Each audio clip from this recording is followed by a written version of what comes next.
Hello folks, how you doing? Glad to be with you. Subscribe, see me on YouTube, D. Gambrell, Ancient Egyptian Mythology. And I just made a video the other day, and I talked about deferred legacy, okay? And I said that I would use the mythology to explain exactly what I meant by this legacy. So I'm going to start off with a Christian tradition.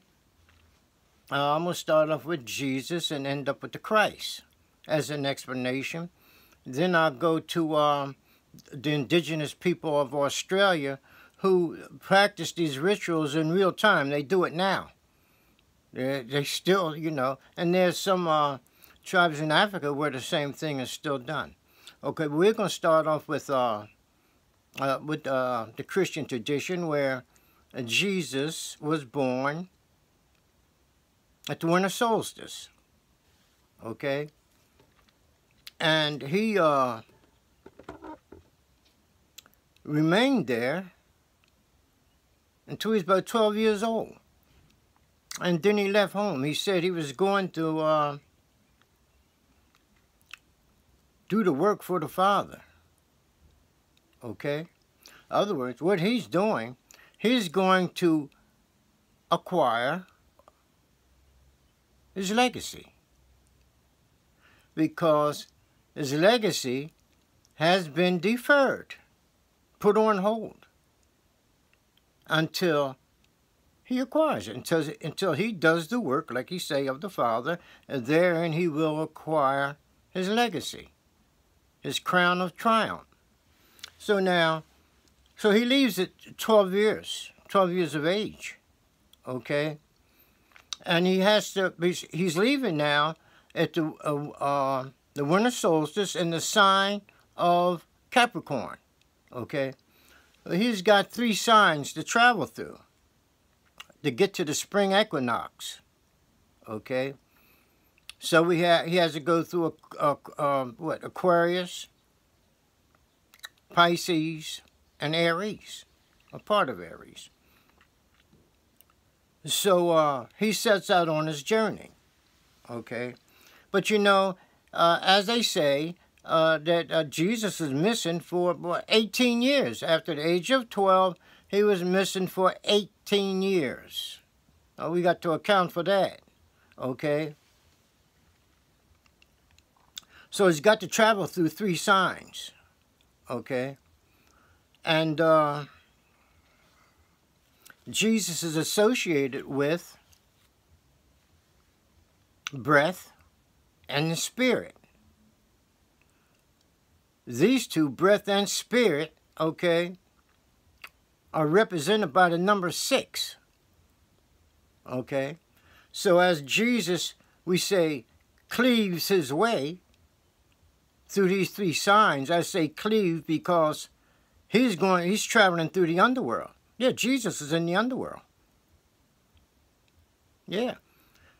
Of course. You know, when the 3 wise men came to see Jesus, he was wherever he was born at, it was at night. The 3 wise men saw the star in the sky as a guide. If that star was up there, then that tells us it was at nighttime. Okay, yeah. So Jesus traveled the underworld. You know what I mean? Like all the child gods do. Or did. Or still do, maybe. Well, anyway,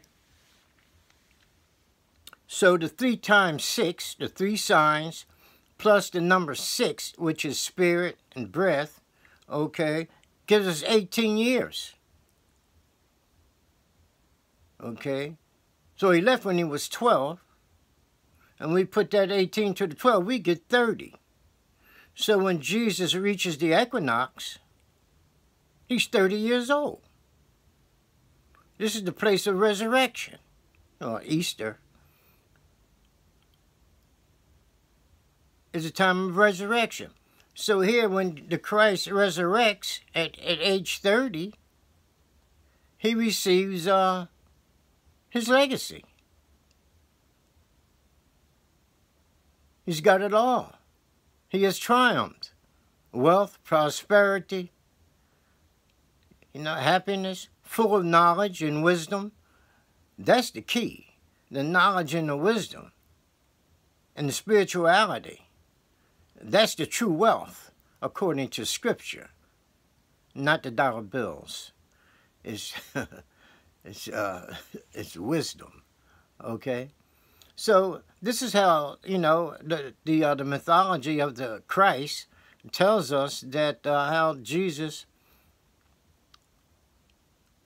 acquired his legacy, which is the crown of triumph. Now, the Australian folks have a system wherein the boy, when he reaches age 12, he becomes a young man. And he leaves his mother. Just like Jesus did when Jesus said he is going to take care of the work of the Father. Well, the young Australian boy, he leaves the mother. He's going with his father. Okay? The father teaches him the ways of the tribe. How to hunt. Okay? The language of animals. Because when they go hunting, they use sometimes a different language because they want to attract the animals that they're hunting for. Okay, so he learns the language of animals. Okay, he learns how to take care of women, how women should be taken care of. Okay, and he learns all the laws of the tribe. Everything that he would need to know to become an elder of the tribe. So at when he reaches age 30, okay, he receives his legacy. Because at age 30, he's been taught everything that the elders of the tribe and his father could teach him. So at age 30, he acquires his legacy. The same thing with Jesus. Jesus became the Christ. Okay? A spiritualized being, Well, the Australian guy at age 30, he acquires the same thing. He acquires all the wisdom, knowledge of the tribe. He knows the whole thing at age 30. So he has also acquired his legacy. His legacy to become knowledgeable of the tribe, to become an elder of the tribe, etc. And he did. He achieved it. Just like the Christ achieved his. All these young sun gods, all the young sun gods do the same thing. This young boy, well, a young man at 30, he wasn't really the son, or but they all represent the same thing. The achievement of the legacy, to be triumph under the forces of the underworld. So the young Australian boy is taught everything, so he wouldn't have any problems, okay, living according to the laws of the tribe. Okay. Now this happens with all the solar gods. So we have the god Heru, the child born of the mother. He had to fight his way through the underworld. Okay. And he rose the same as the Christ did at the spring equinox. But the child Heru, he started off at the autumn equinox. He had to travel the 6 months or 6 signs of the underworld. Okay. Autumn equinox in September, he had to go all the way around, okay, to the spring equinox. That's the 6 signs, the lower 6 signs. He had to fight his way all the way through. Okay. But when he reaches the equinox, the spring equinox, he crosses over. Meaning that he has overcome. And when he crosses over, okay, it so happens that the days start becoming longer than the nights. So that's the resurrection of the soul of God in astronomical terms. Because that's, that's true. When the sun crosses the spring equinox, the days become longer than the nights. And that's the sign of the resurrection and the triumph and the acquisition of his legacy, which had been deferred until he did the work of the Lord and acquired it. He earned it. He got it the old-fashioned way. He worked for it.